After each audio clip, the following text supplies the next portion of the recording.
The Thing on the Doorstep by H.P. Lovecraft. Part 1.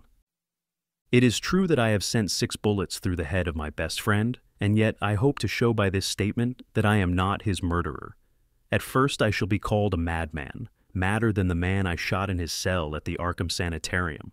Later, some of my readers will weigh each statement, correlate it with the known facts, and ask themselves how I could have believed otherwise than as I did after facing the evidence of that horror, that thing on the doorstep. Until then, I also saw nothing but madness in the wild tales I have acted on. Even now, I ask myself whether I was misled, or whether I am not mad after all. I do not know, but others have strange things to tell of Edward and Asenath Darby, and even the stolid police are at their wits' ends to account for that last terrible visit. They have tried weakly to concoct a theory of a ghastly jest or warning by discharged servants. Yet they know in their hearts that the truth is something infinitely more terrible and incredible. So I say that I have not murdered Edward Darby. Rather have I avenged him, and in so doing purged the earth of a horror whose survival might have loosed untold terrors on all mankind. There are black zones of shadow close to our daily paths, and now and then some evil soul breaks a passage through. When that happens, the man who knows must strike before reckoning the consequences. I have known Edward Pickman Darby all his life. 8 years my junior, he was so precocious that we had much in common from the time he was 8 and I 16. He was the most phenomenal child scholar I have ever known, and at 7 was writing verse of a somber, fantastic, almost morbid cast, which astonished the tutors surrounding him. Perhaps his private education and coddled seclusion had something to do with his premature flowering. An only child, he had organic weaknesses which startled his doting parents and caused them to keep him closely chained to their side. He was never allowed out without his nurse, and seldom had a chance to play unconstrainedly with other children. All this doubtless fostered a strange, secretive inner life in the boy, with imagination as his one avenue of freedom. At any rate, his juvenile learning was prodigious and bizarre, and his facile writings such as to captivate me despite my greater age. About that time, I had leanings toward art of a somewhat grotesque cast, and I found in this younger child a rare kindred spirit. What lay behind our joint love of shadows and marvels was, no doubt, the ancient, moldering, and subtly fearsome town in which we lived, witch-cursed, legend-haunted Arkham, whose huddled, sagging gambrel roofs and crumbling Georgian balustrades brood out the centuries beside the darkly muttering Miskatonic. As time went by, I turned to architecture and gave up my design of illustrating a book of Edward's demoniac poems. Yet our comradeship suffered no lessening. Young Darby's odd genius developed remarkably, and in his 18th year, his collected nightmare lyrics made a real sensation when issued under the title Azathoth and Other Horrors. He was a close correspondent of the notorious Baudelarian poet Justin Jeffrey, who wrote The People of the Monolith and died screaming in a madhouse in 1926 after a visit to a sinister, ill-regarded village in Hungary.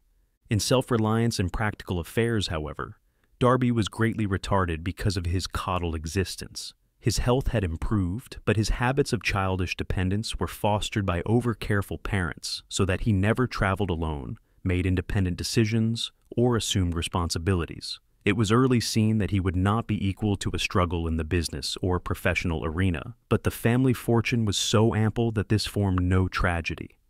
As he grew to years of manhood, he retained a deceptive aspect of boyishness. Blond and blue-eyed, he had the fresh complexion of a child, and his attempts to raise a mustache were discernible only with difficulty. His voice was soft and light, and his unexercised life gave him a juvenile chubbiness rather than the paunchiness of premature middle age. He was of good height, and his handsome face would have made him a notable gallant had not his shyness held him to seclusion and bookishness. Darby's parents took him abroad every summer, and he was quick to seize on the surface aspects of European thought and expression. His Poe-like talents turned more and more toward the decadent, and other artistic sensitivenesses and yearnings were half aroused in him. We had great discussions in those days. I had been through Harvard, had studied in a Boston architect's office, had married, and had finally returned to Arkham to practice my profession, settling in the family homestead in Saltonstall Street, since my father had moved to Florida for his health. Edward used to call almost every evening, till I came to regard him as one of the household. He had a characteristic way of ringing the doorbell or sounding the knocker that grew to be a veritable code signal, so that after dinner, I always listened for the familiar 3 brisk strokes, followed by 2 more after a pause. Less frequently, I would visit at his house and note with envy the obscure volumes in his constantly growing library. Darby went through Miskatonic University in Arkham, since his parents would not let him board away from them. He entered at 16 and completed his course in 3 years, majoring in English and French literature and receiving high marks in everything but mathematics and the sciences. He mingled very little with the other students, though looking enviously at the daring or bohemian set, whose superficially smart language and meaninglessly ironic pose he aped, and whose dubious conduct he wished he dared adopt. What he did do was to become an almost fanatical devotee of subterranean magical lore, for which Miskatonic's library was and is famous. Always a dweller on the surface of fantasy and strangeness, he now delved deep into the actual runes and riddles left by a fabulous past for the guidance or puzzlement of posterity. He read things like the frightful Book of Eibon, the Unaussprechlichen Kulten of von Junst, and the forbidden Necronomicon of the mad Arab Abdul al-Hazred, though he did not tell his parents he had seen them. Edward was 20 when my son and only child was born, and seemed pleased when I named the newcomer Edward Darby Upton after him. By the time he was 25, Edward Darby was a prodigiously learned man and a fairly well-known poet and fantasiste, though his lack of contacts and responsibilities had slowed down his literary growth by making his products derivative and overbookish. I was perhaps his closest friend, finding him an inexhaustible mine of vital theoretical topics, while he relied on me for advice in whatever matters he did not wish to refer to his parents. He remained single, more through shyness, inertia, and parental protectiveness than through inclination, and moved in society only to the slightest and most perfunctory extent. When the war came, both health and ingrained timidity kept him at home. I went to Plattsburgh for a commission, but never got overseas. So, the years wore on. Edward's mother died when he was 34, and for months he was incapacitated by some odd psychological malady. His father took him to Europe, however, and he managed to pull out of his trouble without visible effects. Afterward, he seemed to feel a sort of grotesque exhilaration, as if of partial escape from some unseen bondage. He began to mingle in the more advanced college set, despite his middle age, and was present at some extremely wild doings, on one occasion paying heavy blackmail, which he borrowed of me, to keep his presence at a certain affair from his father's notice. Some of the whispered rumors about the wild Miskatonic set were extremely singular. There was even talk of black magic and of happenings utterly beyond credibility. Part 2. Edward was 38 when he met Asenath Waite. She was, I judge, about 23 at the time, and was taking a special course in medieval metaphysics at Miskatonic. The daughter of a friend of mine had met her before, in the Hall School at Kingsport, and had been inclined to shun her because of her odd reputation. She was dark, smallish, and very good-looking, except for over-protuberant eyes, but something in her expression alienated extremely sensitive people. It was, however, largely her origin and conversation which caused average folk to avoid her. She was one of the Innsmouth Waites, and dark legends have clustered for generations about crumbling, half-deserted Innsmouth and its people. There are tales of horrible bargains about the year 1850, and of a strange element, not quite human, in the ancient families of the run-down fishing port. Tales such as only old-time Yankees can devise and repeat with proper awesomeness. Asenath's case was aggravated by the fact that she was Ephraim Waite's daughter, the child of his old age by an unknown wife who always went veiled. Ephraim lived in a half-decayed mansion in Washington Street, Innsmouth, and those who had seen the place, Arkham folk avoid going to Innsmouth whenever they can, declared that the attic windows were always boarded and that strange sounds sometimes floated from within as evening drew on. The old man was known to have been a prodigious magical student in his day, and legend averred that he could raise or quell storms at sea according to his whim. I had seen him once or twice in my youth as he came to Arkham to consult forbidden tomes at the college library, and had hated his wolfish saturnine face with its tangle of iron-gray beard. He had died insane, under rather queer circumstances, just before his daughter, by his will made a nominal ward of the principal, entered the Hall School, but she had been his morbidly avid pupil and looked fiendishly like him at times. The friend whose daughter had gone to school with Asenath Waite repeated many curious things when the news of Edward's acquaintance with her began to spread about. Asenath, it seemed, had posed as a kind of magician at school, and had really seemed able to accomplish some highly baffling marvels. She professed to be able to raise thunderstorms, though her seeming success was generally laid to some uncanny knack at prediction. All animals markedly disliked her, and she could make any dog howl by certain motions of her right hand. There were times when she displayed snatches of knowledge and language very singular and very shocking for a young girl, when she would frighten her schoolmates with leers and winks of an inexplicable kind, and would seem to extract an obscene and zestful irony from her present situation.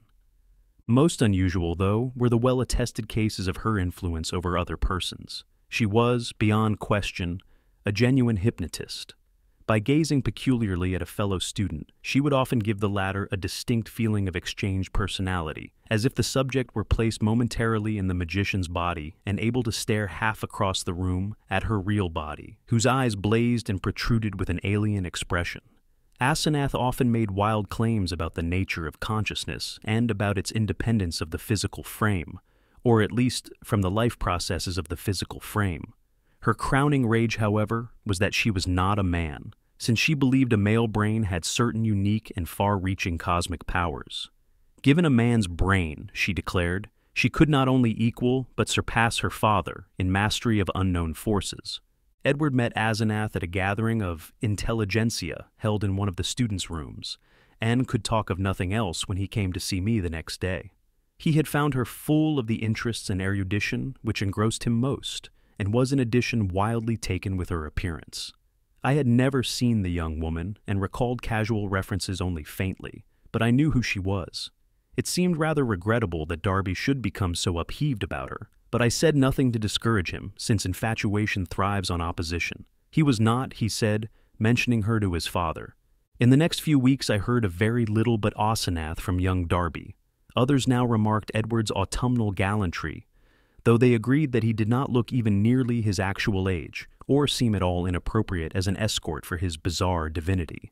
He was only a trifle paunchy, despite his indolence and self-indulgence, and his face was absolutely without lines. Asenath, on the other hand, had the premature crow's feet which come from the exercise of an intense will. About this time Edward brought the girl to call on me, and I at once saw that his interest was by no means one-sided. She eyed him continually with an almost predatory air, and I perceived that their intimacy was beyond untangling. Soon afterward I had a visit from old Mr. Darby, whom I had always admired and respected. He had heard the tales of his son's new friendship, and had wormed the whole truth out of the boy. Edward meant to marry Asenath, and had even been looking at houses in the suburbs. Knowing my usually great influence with his son, the father wondered if I could help to break the ill-advised affair off. But I regretfully expressed my doubts. This time, it was not a question of Edward's weak will, but of the woman's strong will. The perennial child had transferred his dependence from the parental image to a new and stronger image, and nothing could be done about it. The wedding was performed a month later by a justice of the peace according to the bride's request. Mr. Darby, at my advice, offered no opposition, and he, my wife, my son, and I attended the brief ceremony, the other guests being wild young people from the college. Asenath had bought the old Crown and Shield place in the country at the end of High Street, and they proposed to settle there after a short trip to Innsmouth, whence 3 servants and some books and household goods were to be brought. It was probably not so much consideration for Edward and his father as a personal wish to be near the college, its library, and its crowd of sophisticates that made Asenath settle in Arkham instead of returning permanently home. When Edward called on me after the honeymoon, I thought he looked slightly changed. Asenath had made him get rid of the undeveloped mustache, but there was more than that. He looked soberer and more thoughtful, his habitual pout of childish rebelliousness being exchanged for a look almost of genuine sadness. I was puzzled to decide whether I liked or disliked the change. Certainly he seemed for the moment more normally adult than ever before. Perhaps the marriage was a good thing. Might not the change of dependence form a start toward actual neutralization, leading ultimately to responsible independence? He came alone, for Asenath was very busy. She had brought a vast store of books and apparatus from Innsmouth. Darby shuddered as he spoke the name, and was finishing the restoration of the Crown and Shield house and grounds. Her home in that town was a rather disgusting place, but certain objects in it had taught him some surprising things. He was progressing fast in esoteric lore now that he had Asenath's guidance. Some of the experiments she proposed were very daring and radical. He did not feel at liberty to describe them, but he had confidence in her powers and intentions. The three servants were very queer, an incredibly aged couple who had been with old Ephraim and referred occasionally to him and to Asenath's dead mother in a cryptic way, and a swarthy young wench who had marked anomalies of feature and seemed to exude a perpetual odor of fish. Part 3. For the next 2 years, I saw less and less of Darby. A fortnight would sometimes slip by, without the familiar 3 and 2 strokes at the front door, and when he did call, or when, as happened with increasing infrequency, I called on him, he was very little disposed to converse on vital topics. He had become secretive about those occult studies which he used to describe and discuss so minutely, and preferred not to talk of his wife. She had aged tremendously since her marriage, till now, oddly enough, she seemed the elder of the two. Her face held the most concentratedly determined expression I had ever seen, and her whole aspect seemed to gain a vague, unplaceable repulsiveness. My wife and son noticed it as much as I, and we all ceased gradually to call on her, for which, Edward admitted in one of his boyishly tactless moments, she was unmitigatedly grateful. Occasionally the Darbys would go on long trips, ostensibly to Europe, though Edward sometimes hinted at obscurer destinations. It was after the first year that people began talking about the change in Edward Darby. It was very casual talk, for the change was purely psychological, but it brought up some interesting points. Now and then, it seemed, Edward was observed to wear an expression, and to do things wholly incompatible with his usual flabby nature.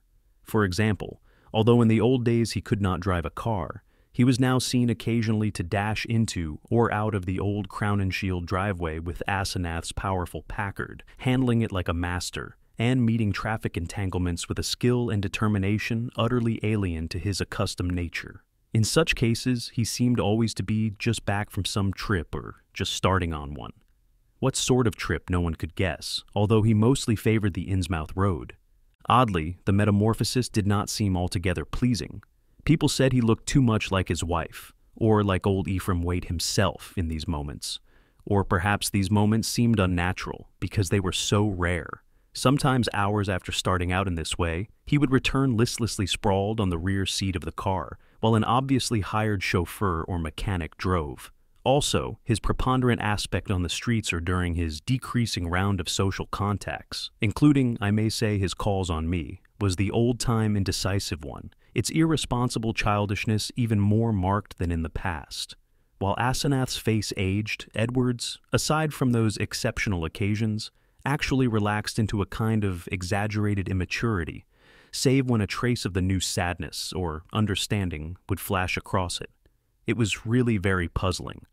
Meanwhile, the Darbys almost dropped out of the gay college circle, not through their own disgust, we heard, but because something about their present studies shocked even the most callous of the other decadents.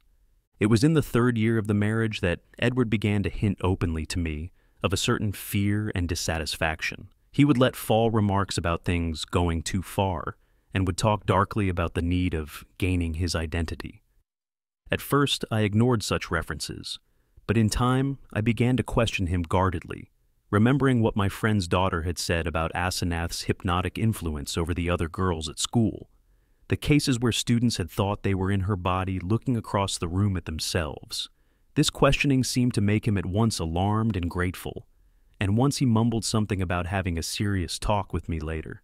About this time, old Mr. Darby died, for which I was afterward very thankful. Edward was badly upset, though by no means disorganized. He had seen astonishingly little of his parents since his marriage, for Asenath had concentrated in herself all his vital sense of family linkage. Some called him callous in his loss, especially since those jaunty and confident moods with the car began to increase. He now wished to move back into the old family mansion, but Asenath insisted on staying in the Crown and Shield house, to which she had become well adjusted. Not long afterward, my wife heard a curious thing from a friend, one of the few who had not dropped the Darbys. She had been out to the end of High Street to call on the couple, and had seen a car shoot briskly out of the drive, with Edward's oddly confident and almost sneering face above the wheel. Ringing the bell, she had been told by the repulsive wench that Asenath was also out, but had chanced to look up at the house in leaving. There, at one of Edward's library windows, she had glimpsed a hastily withdrawn face, a face whose expression of pain, defeat, and wistful hopelessness was poignant beyond description. It was, incredibly enough in view of its usual domineering cast, Asenath's. Yet the caller had vowed that in that instant the sad, muddled eyes of poor Edward were gazing out from it. Edward's calls now grew a trifle more frequent, and his hints occasionally became concrete. What he said was not to be believed, even in centuried and legend-haunted Arkham, but he threw out his dark lore with a sincerity and convincingness which made one fear for his sanity. He talked about terrible meetings in lonely places, of cyclopean ruins in the heart of the Maine woods, beneath which vast staircases led down to abysses of nighted secrets, of complex angles that led through invisible walls to other regions of space and time, and of hideous exchanges of personality that permitted explorations in remote and forbidden places, on other worlds, and in different space-time continua. He would now and then back up certain crazy hints by exhibiting objects which utterly nonplussed me, elusively colored and bafflingly textured objects like nothing ever heard of on Earth, whose insane curves and surfaces answered no conceivable purpose and followed no conceivable geometry. These things, he said, came from outside, and his wife knew how to get them. Sometimes, but always in frightened and ambiguous whispers, he would suggest things about old Ephraim Waite, whom he had seen occasionally at the college library in the old days. These adumbrations were never specific, but seemed to revolve around some especially horrible doubt as to whether the old wizard were really dead, in a spiritual as well as corporeal sense. At times, Darby would halt abruptly in his revelations, and I wondered whether Asenath could possibly have divined his speech at a distance and cut him off through some unknown sort of telepathic mesmerism, some power of the kind she had displayed at school. Certainly she suspected that he told me things, for as the weeks passed, she tried to stop his visits with words and glances of a most inexplicable potency. Only with difficulty could he get to see me, for although he would pretend to be going somewhere else, some invisible force would generally clog his motions, or make him forget his destination for the time being. His visits usually came when Asenath was away. Away in her own body, as he once oddly put it. She always found out later. The servants watched his goings and comings, but evidently she thought it inexpedient to do anything drastic. Part 4. Darby had been married more than 3 years on that August day when I got that telegram from Maine. I had not seen him for 2 months, but had heard he was away on business. Asenath was supposed to be with him, though watchful gossip declared there was someone upstairs in the house behind the doubly curtained windows. They had watched the purchases made by the servants, and now the town marshal of Cheesencook had wired of the draggle madman who stumbled out of the woods with delirious ravings and screamed to me for protection. It was Edward, and he had been just able to recall his own name and address. Cheesencook is close to the wildest, deepest, and least explored forest belt in Maine, and it took a whole day of feverish jolting through fantastic and forbidding scenery to get there in a car. I found Darby in a cell at the town farm, vacillating between frenzy and apathy. He knew me at once and began pouring out a meaningless, half-incoherent torrent of words in my direction. "Dan, for God's sake, the pit of the Shoggoths, down the 6,000 steps, the abomination of abominations. I never would let her take me, and then I found myself there. I, Shub Niggurath." The shape rose up from the altar, and there were 500 that howled. The hooded thing bleated, "Kamog, Kamog." That was old Ephraim's secret name in the coven. I was there, where she promised she wouldn't take me. A minute before I was locked in the library, and then I was there where she had gone with my body. In the place of utter blasphemy, the unholy pit where the black realm begins, and the watcher guards the gate. I saw a Shoggoth. It changed shape. I can't stand it. I'll kill her if she ever sends me there again. I'll kill that entity. Her, him, it. I'll kill it. I'll kill it with my own hands. It took me an hour to quiet him, but he subsided at last. The next day I got him decent clothes in the village and set out with him for Arkham. His fury of hysteria was spent, and he was inclined to be silent, though he began muttering darkly to himself when the car passed through Augusta, as if the sight of a city aroused unpleasant memories. It was clear that he did not wish to go home, and considering the fantastic delusions he seemed to have about his wife, delusions undoubtedly springing from some actual hypnotic ordeal to which he had been subjected, I thought it would be better if he did not. I resolved, put him up myself for a time, no matter what unpleasantness it would make with Asenath. Later, I would help him get a divorce, for most assuredly there were mental factors which made this marriage suicidal for him. When we struck open country again, Darby's muttering faded away, and I let him nod and drowse on the seat beside me as I drove. During our sunset dash through Portland, the muttering commenced again, more distinctly than before, and as I listened, I caught a stream of utterly insane drivel about Asenath. The extent to which she had preyed on Edward's nerves was plain, for he had woven a whole set of hallucinations around her. His present predicament, he mumbled furtively, was only one of a long series. She was getting hold of him, and he knew that someday she would never let go. Even now she probably let him go only when she had to, because she couldn't hold on long at a time. She constantly took his body and went to nameless places for nameless rites, leaving him in her body and locking him upstairs. But sometimes she couldn't hold on, and he would find himself suddenly in his own body again, in some far-off, horrible, and perhaps unknown place. Sometimes she'd get hold of him again, and sometimes she couldn't. Often he was left stranded somewhere, as I had found him. Time and again, he had to find his way home from frightful distances, getting somebody to drive the car after he found it. The worst thing was that she was holding on to him longer and longer at a time. She wanted to be a man, to be fully human. That was why she got hold of him. She had sensed the mixture of fine-wrought brain and weak will in him. Someday she would crowd him out and disappear with his body, disappear to become a great magician like her father, and leave him marooned in that female shell that wasn't even quite human. Yes, he knew about the Innsmouth blood now. There had been traffic with things from the sea. It was horrible. And old Ephraim, he had known the secret, and when he grew old did a hideous thing to keep alive. He wanted to live forever. Asenath would succeed. One successful demonstration had taken place already. As Darby muttered on, I turned to look at him closely, verifying the impression of change which an earlier scrutiny had given me. Paradoxically, he seemed in better shape than usual, harder, more normally developed, and without the trace of sickly flabbiness caused by his indolent habits.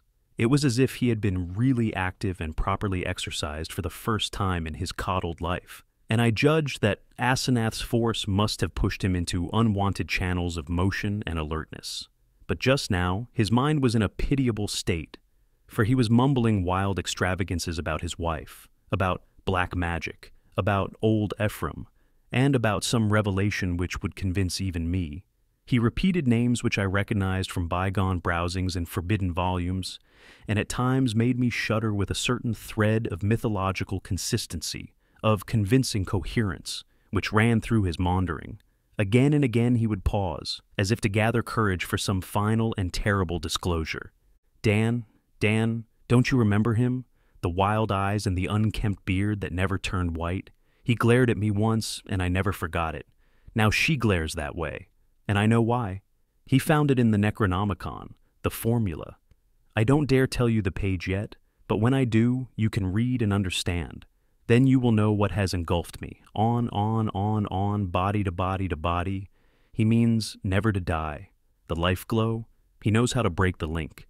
It can flicker on a while, even when the body is dead. I'll give you hints and maybe you'll guess. Listen, Dan. Do you know why my wife always takes such pains with that silly backhand writing? Have you ever seen a manuscript of old Ephraim's? Do you want to know why I shivered when I saw some hasty notes Asenath had jotted down? Asenath? Is there such a person? Why did they half think there was poison in old Ephraim's stomach? Why did the Gilmans whisper about the way he shrieked like a frightened child when he went mad and Asenath locked him up in the padded attic room where the other had been? Was it old Ephraim's soul that was locked in? Who locked in whom? Why had he been looking for months for someone with a fine mind and a weak will? Why did he curse that his daughter wasn't a son? Tell me, Daniel Upton, what devilish exchange was perpetrated in the house of horror where that blasphemous monster had his trusting, weak-willed, half-human child at his mercy? Didn't he make it permanent, as she'll do in the end with me? Tell me why that thing that calls itself Asenath writes differently off guard, so that you can't tell its script from... Then the thing happened. Darby's voice was rising to a thin treble scream as he raved, when suddenly it was shut off with an almost mechanical click. I thought of those other occasions at my home when his confidences had abruptly ceased, when I had half fancied that some obscure telepathic wave of Asenath's mental force was intervening to keep him silent. This, though, was something altogether different, and, I felt, infinitely more horrible. The face beside me was twisted almost unrecognizably for a moment, while through the whole body there passed a shivering motion, as if all the bones, organs, muscles, nerves, and glands were readjusting themselves to a radically different posture, set of stresses, and general personality. Just where the supreme horror lay, I could not for my life tell. Yet there swept over me such a swamping wave of sickness and repulsion, such a freezing, petrifying sense of utter alienage and abnormality, that my grasp of the wheel grew feeble and uncertain. The figure beside me seemed less like a lifelong friend than like some monstrous intrusion from outer space, some damnable, utterly accursed focus of unknown and malign cosmic forces. I had faltered only a moment, but before another moment was over, my companion had seized the wheel and forced me to change places with him. The dusk was now very thick, and the lights of Portland far behind, so I could not see much of his face. The blaze of his eyes, though, was phenomenal, and I knew that he must now be in that queerly energized state, so unlike his usual self, which so many people had noticed. It seemed odd and incredible that listless Edward Darby, he who could never assert himself, and who had never learned to drive, should be ordering me about and taking the wheel of my own car. Yet that was precisely what had happened. He did not speak for some time, and in my inexplicable horror, I was glad he did not. In the lights of Biddeford and Sacco, I saw his firmly set mouth, and shivered at the blaze of his eyes. The people were right. He did look damnably like his wife, and like old Ephraim when in these moods. I did not wonder that the moods were disliked. There was certainly something unnatural in them, and I felt the sinister element all the more because of the wild ravings I had been hearing. This man, for all my lifelong knowledge of Edward Pickman Darby, was a stranger, an intrusion of some sort from the black abyss. He did not speak until we were on a dark stretch of road, and when he did his voice seemed utterly unfamiliar. It was deeper, firmer, and more decisive than I had ever known it to be, while its accent and pronunciation were altogether changed, though vaguely, remotely, and rather disturbingly recalling something I could not quite place. There was, I thought, a trace of very profound and very genuine irony in the timbre, not the flashy, meaninglessly jaunty pseudo-irony of the callow sophisticate, which Darby had habitually affected, but something grim, basic, pervasive, and potentially evil. I marveled at the self-possession so soon following the spell of panic-struck muttering. "I hope you'll forget my attack back there, Upton," he was saying. "You know what my nerves are, and I guess you can excuse such things. I'm enormously grateful, of course, for this lift home. And you must forget, too, any crazy things I may have been saying about my wife, and about things in general. That's what comes from overstudy in a field like mine. My philosophy is full of bizarre concepts, and when the mind gets worn out, it cooks up all sorts of imaginary concrete applications. I shall take a rest from now on. You probably won't see me for some time, and you needn't blame Asenath for it. This trip was a bit queer, but it's really very simple. There are certain Indian relics in the North Woods, standing stones and all that, which mean a good deal in folklore, and Asenath and I are following that stuff up. It was a hard search, so I seem to have gone off my head. I must send somebody for the car when I get home. A month's relaxation will put me on my feet. I do not recall just what my own part of the conversation was, for the baffling alienage of my seatmate filled all my consciousness. With every moment, my feeling of elusive cosmic horror increased, till at length I was in a virtual delirium of longing for the end of the drive. Darby did not offer to relinquish the wheel, and I was glad of the speed with which Portsmouth and Newburyport flashed by. At the junction where the main highway runs inland and avoids Innsmouth, I was half afraid my driver would take the bleak shore road that goes through that damnable place. He did not, however, but darted rapidly past Rowley and Ipswich toward our destination. We reached Arkham before midnight, and found the lights still on at the old Crown and Shield house. Darby left the car with a hasty repetition of his thanks, and I drove home alone with a curious feeling of relief. It had been a terrible drive, all the more terrible because I could not quite tell why, and I did not regret Darby's forecast of a long absence from my company. This concludes the first part of 2 total of The Thing on the Doorstep by H.P. Lovecraft, produced by Best Audiobooks for free.